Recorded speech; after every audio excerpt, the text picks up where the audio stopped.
Your man has taken the greatest achievement of UAE, the driving license. Alright, this video is about tips and tricks of passing the UAE driving license tests. We have already done a video on the process, so we won't take you through that. I'll link that video here. Anyway, starting off, the first test is the theory test. Now the lectures, there are no two way around it. It's an 8 hours of lecture. You cannot speed up the lecture, so go through it. In fact, do pay attention to some of them, especially the rules, right of way and things like that. It does help you in driving as well. Now coming to the actual test itself. What I would suggest is go for the mock test a couple of hours before the actual test. Okay. In the mock test, they have the repository of all questions. You can actually get done with all the questions in like 40 minutes. Go through all of them. There is not a single question that will come in the actual test that is not there in the repository. Okay. Especially go through the video ones, attempt all of them and see what you're getting wrong and why you're getting them wrong. Okay, video questions where they ask, okay, where is the hazard and things like that, it is actually important, and some of them are confusing, so go through that in the mock test. If you do all the questions in the mock test, chances are you'll definitely pass the theory test with ease. Now, the next test that is there, by the way, we took the EDI lessons, that is Emirates Driving Institute lessons. So I would go to Al Quoz for my lessons.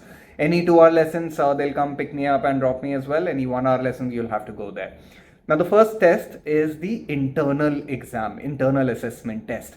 EDI will try to fail you in this. Now, here's the logic, okay? Every time you do an official RTA test, EDI has to pay RTA for the test. So if you're not ready and you fail, they lose money on it. So they ensure that you are ready for the actual test as well.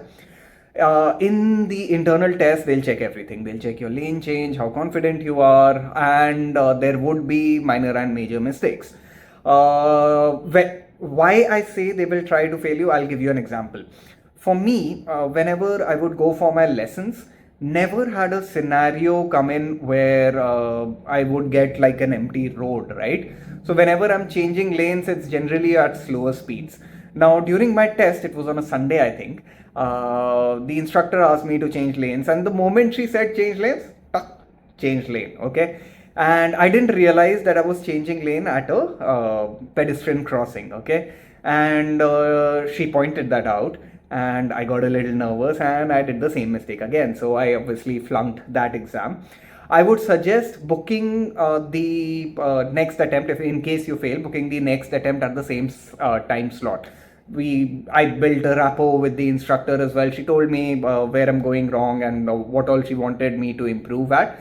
When I went for the attempt again, she passed me. She said, okay, these are the minor mistakes you still need to focus on, but I'm passing you this time. Anyway, now the next one is parking. Okay.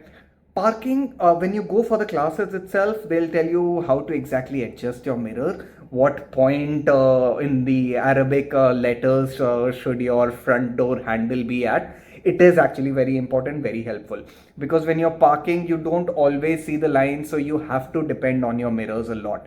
Now the trick here is also see how your seat is adjusted and your steering is adjusted. Now here I would follow a simple trick. I would put my hand between the steering and my knee, and I used to have about 3 fingers gap between them, and then I would adjust the mirrors. Okay, so you know exactly that all mirrors are at the same place even when you're going for the actual test. Now, when they say, I actually passed everything except the emergency brake on the first attempt. Emergency brake I flunked twice. Now the first one, the sound that comes, it's actually a little low. So immediately after the sound comes, you got to press the brake and you got to press it hard. Okay, the first time I didn't press it hard enough, so my car went more than required. So press it extremely hard. Now a weird thing happened with me the next attempt. Now the steering that you get, it was unlocked. I didn't realize it because never in any of the lessons was an unlocked steering given to me. So the moment I pressed the brake, the steering went up. So do remember to check your steering lock as well. The next one is the final RTA test. Now I believe that they were just checking for confidence. My entire test was just for 10 minutes, out of which 5 6 minutes was spent just to come out of EDI. Okay. The rest was, I think, a couple of right turns and one left turn, and he saw that I was confident enough and he passed me. I don't know why. It is not necessary that yours will be that easy. I was a little lucky, maybe. But it is a lot about confidence, and you got to do your shoulder checks. Okay. Not always did I require a shoulder check, but I had made it a habit, especially for the test, that every time I take a right turn, I'm looking like this. Okay. And I would suggest you do the same. Do your shoulder checks. They need to see the physical movement. If you're just doing this, they would probably not let that pass. So do a very physical shoulder check, mirror check. Every time you brake, check the center mirror. Every time you take a turn, stop and then check the mirrors. The next guy after me did not pass because I think he just took a left turn. He saw in a side mirror that the road was empty and he just took a left turn. He didn't stop. You got to stop. You look, do a physical shoulder check, and then you got to go. Okay, so those are some tips and tricks to pass your UAE driving exam. All the best to all of you. If you have more questions, do drop us a comment here and do subscribe to the channel. Bye.